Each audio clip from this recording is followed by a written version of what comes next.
Honey trap ನಂತರ phone tapping ಅನ್ನೇ ಅಸ್ತ್ರವಾಗಿಸಿಕೊಳ್ಳುವುದಕ್ಕೆ BJP ನಾಯಕರು ಪ್ಲಾನ್ ಮಾಡಿಕೊಂಡಿದ್ದಾರೆ. ರಾಜಕಾರಣಿಗಳ ಫೋನ್ ಟ್ಯಾಪಿಂಗ್ ಆರೋಪವೇ ಈಗ ಬಿಜೆಪಿಗೆ ಬ್ರಹ್ಮಾಸ್ತ್ರ, ಮೃಷ್ಟಾನ್ನ ಭೋಜನ ಅಂತ ಹೇಳಬಹುದು.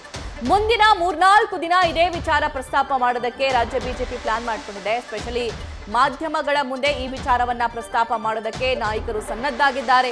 ಆರ್ ಅಶೋಕ್ ನೇತೃತ್ವದಲ್ಲಿ ಫೋನ್ ಟ್ಯಾಪಿಂಗ್ ಹೋರಾಟವನ್ನ ಜಾಸ್ತಿ ಮಾಡುವಂತಹ ಸಾಧ್ಯತೆ ಇದೆ. ಈ ಬಗ್ಗೆ ಲೈವ್ ಡೀಟೇಲ್ಸ್ ನಮ್ಮ ಪೊಲಿಟಿಕಲ್ ಕರೆಸ್ಪಾಂಡೆಂಟ್ ಮಧುಸೂದನ್ ನೀಡ್ತಾ ಹೋಗ್ತಾರೆ. ಮಧುಸೂದನ್, ಹನಿ ಟ್ರ್ಯಾಪ್ ವಿಚಾರ ಆಯಿತು, ಈಗ ಫೋನ್ ಟ್ಯಾಪಿಂಗ್ ವಿಚಾರ ಕೂಡ ಈ ದೊಡ್ಡ ಮಟ್ಟಕ್ಕೆ ತಗೊಂಡು ಹೋಗೋದಕ್ಕೆ ಬಿಜೆಪಿ ನಾಯಕರು ರೆಡಿ ಆಗಿದ್ದಾರಂತೆ. ಹಾಗಾದ್ರೆ ಇನ್ನೆಲ್ಲ ಪ್ಲಾನ್ ಮಾಡ್ಕೊಂಡಿದ್ದಾರೆ, ಯಾವೆಲ್ಲ ಸ್ಟ್ರಾಟಜಿ ರೂಪಿಸಿದ್ದಾರೆ?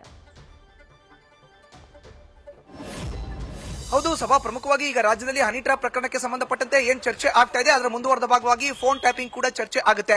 3 ಪ್ರಮುಖ ಅಸ್ತ್ರಗಳು ಈಗ ಬಿಜೆಪಿ ಮುಂದೆ ಇದೆ. ಮೊದಲನೇದು ಹನಿ ಟ್ರ್ಯಾಪ್, ಎರಡನೇದು ಫೋನ್ ಟ್ಯಾಪಿಂಗ್, ಮೂರನೇದು ಸಂವಿಧಾನ ಬದಲಾವಣೆ ಅನ್ನೋ ಒಂದು ಹೇಳಿಕೆಯನ್ನು ಕೊಟ್ಟರು ಅಂತ ಡಿಸಿಎಂ ಡಿಕೆ ಶಿವಕುಮಾರ್ ವಿರುದ್ಧದ ಹೋರಾಟ.